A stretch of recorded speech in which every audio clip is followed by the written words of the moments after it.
conveniente vivir en el Espíritu. Se podría usar ambos, me conviene y es conveniente, amén. Algo que me conviene es algo de mi interés, vivir en el Espíritu. Aleluya.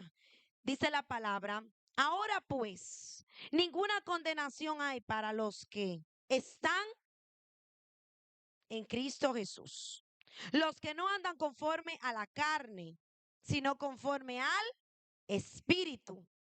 Porque la ley del Espíritu de vida en Cristo Jesús me ha librado de la ley del pecado y de la muerte.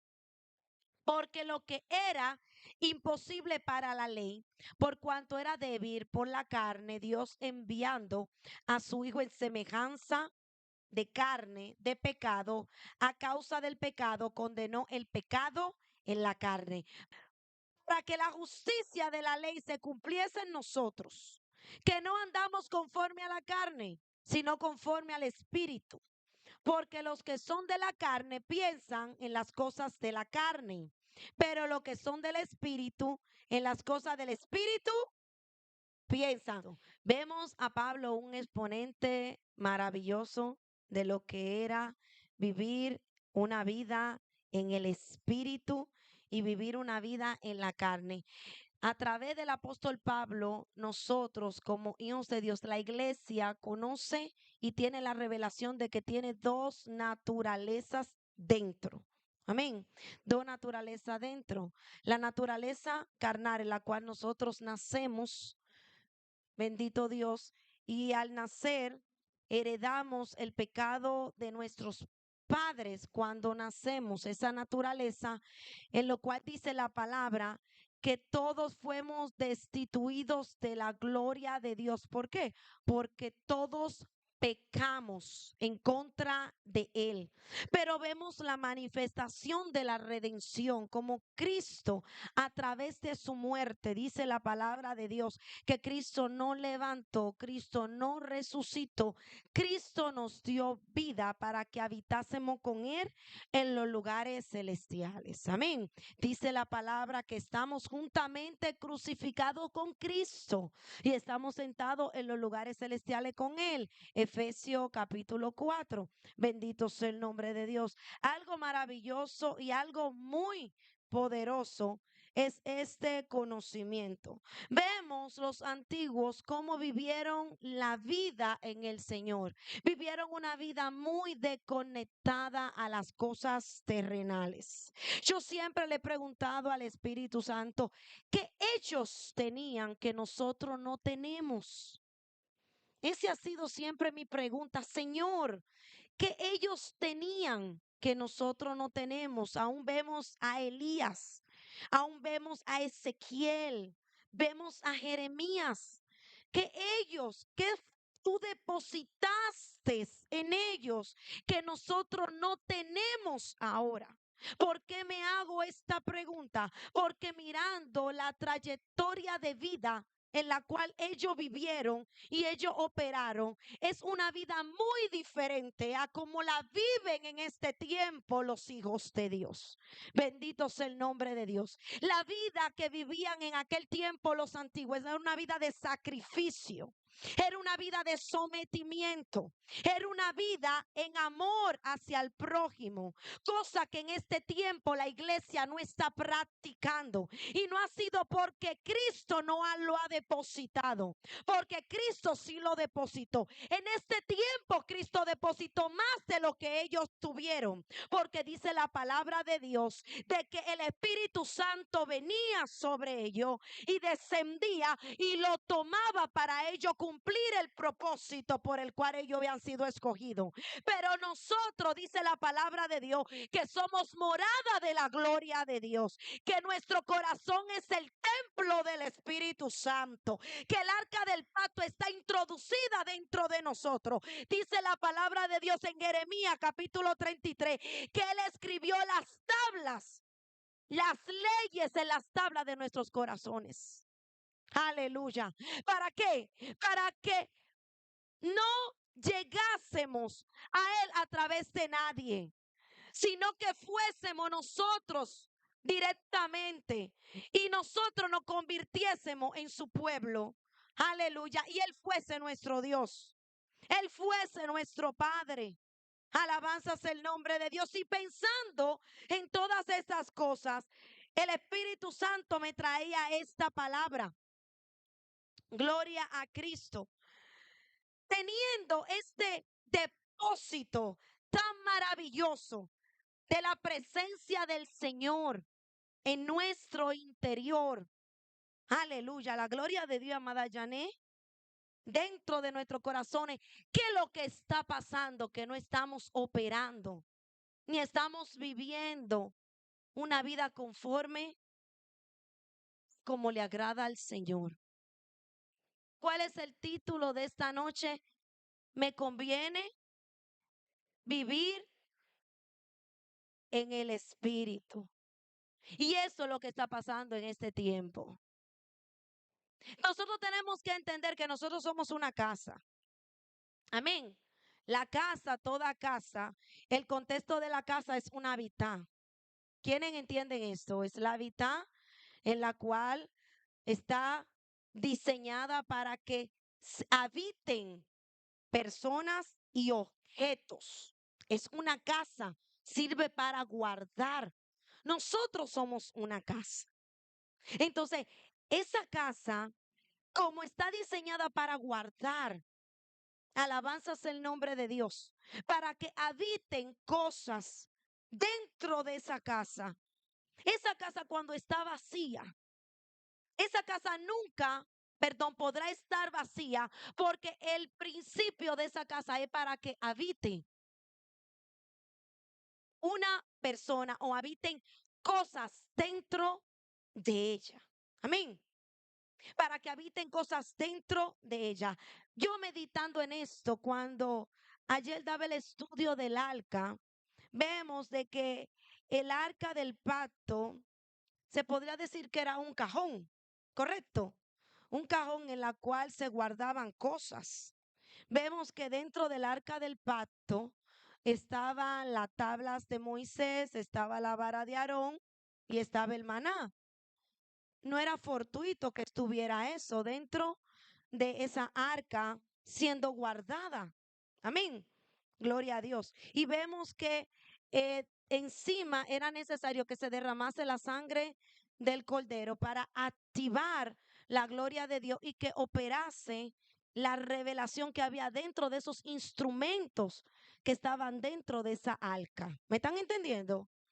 ¿Me están entendiendo? Así nosotros somos delante de la presencia del Señor. Tú eres una casa. Ahora, en tu casa, ¿quién es que la está habitando? Dice la palabra de Dios en Mateo, capítulo 12, verso 43. Dice, cuando el espíritu inmundo sale del hombre, anda por lugares secos buscando reposo y no lo halla. Oiga bien, entonces dice, volveré a mi casa, de donde salí. Amén. ¿Qué dice? Volveré a mi casa de donde salí. Ok, antes de venir a Cristo, tú eras una casa en la cual tú estabas llena. ¿De qué tú estabas llena?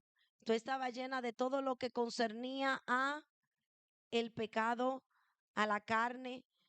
Vamos a hablar un poquito de qué el hombre podría estar lleno. Gloria a Dios. Vamos a Gálatas capítulo 5. Gloria a Dios. ¿De qué está llena esa casa antes de venir a Cristo? Dice aquí, estaba llena de idolatría, estaba llena de lascivia, estaba llena de hechicería, estaba llena de enemistades, de pleito, de celos, de ira, de contienda, de disensiones, estaba llena de herejías, estaba llena de frustraciones, estaba llena de celos, estaba en pecado. Tu casa que representas tú, amén, estaba llena. ¿De qué? De todo lo que concernía a las obras de la carne. Lo que activaba al estar llena de esas obras de la carne en ti, estaba activada una naturaleza pecaminosa. Estaba activada una naturaleza que su designio era irse en contra de la voluntad de Dios. Que su deseo era en contra de los deseos del Espíritu. Porque de eso estaba llena tu casa. Amén. Gloria a Dios. Entonces, por estar llena tu casa de todas estas cosas, tú no podías agradar a Dios.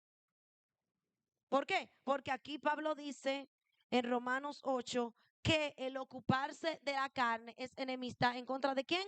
En contra de Dios. Pablo y los antiguos entendían esto. Por eso cuando ellos reciben la obra de redención del Espíritu Santo, ellos entienden la obra gloriosa que el Señor hizo en sus vidas. De que ellos pudieron operar en una libertad plena. Ellos pudieron degustar del gozo de la salvación, no importando la condición en la cual se encontrasen.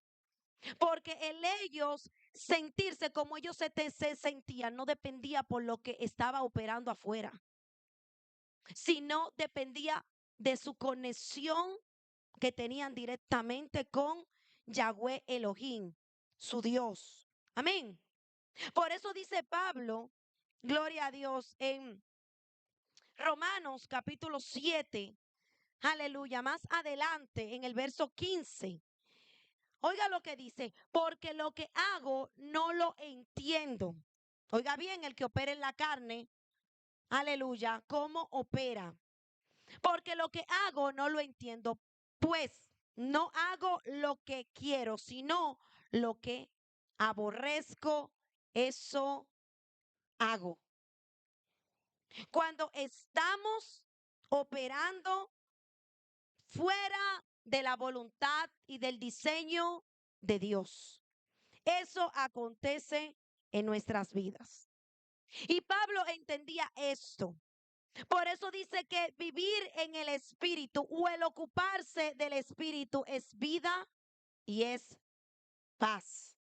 Hablé de que esa casa no puede estar vacía. Esa casa es necesario que sea ocupada. Ahora el deseo del Espíritu Santo es que sea ocupada por él a plenitud. Pero ¿qué pasa cuando esa casa no está ocupada a plenitud? Ahí hay problema. ¿Por qué hay problema? Porque esa casa no puede tener 2 habitaciones llenas y una vacía. Si esa casa es de 3 habitaciones. Vamos a poner este ejemplo. Esta casa es de 4 habitaciones. Esa casa no puede estar 3 llenas por el Espíritu Santo y la otra vacía. Porque va a haber problema. Porque a la hora que el enemigo la vea vacía, ¿usted sabe lo que el enemigo va a hacer? El enemigo va a volver y va a entrar. Ese es el problema que la iglesia tiene en este tiempo. De que continuamente la lucha diaria que se tiene eventualmente es la lucha interna por quién está colonizando o quién ha colonizado su corazón. ¿Quién está en el lugar que debe de estar en su corazón? Por causa de que no hemos entendido de que la palabra dice, aleluya, de que cuando vivimos una vida en el Espíritu, el pecado no tiene parte con los hijos de Dios. Cuando hablamos de que cuando agradamos la voluntad del Señor, hacer la voluntad del Señor, y nos preocupamos por hacer las cosas de Dios, hacer las cosas de Dios nos va a producir gozo y nos va a producir paz, que es un fruto del Espíritu Santo.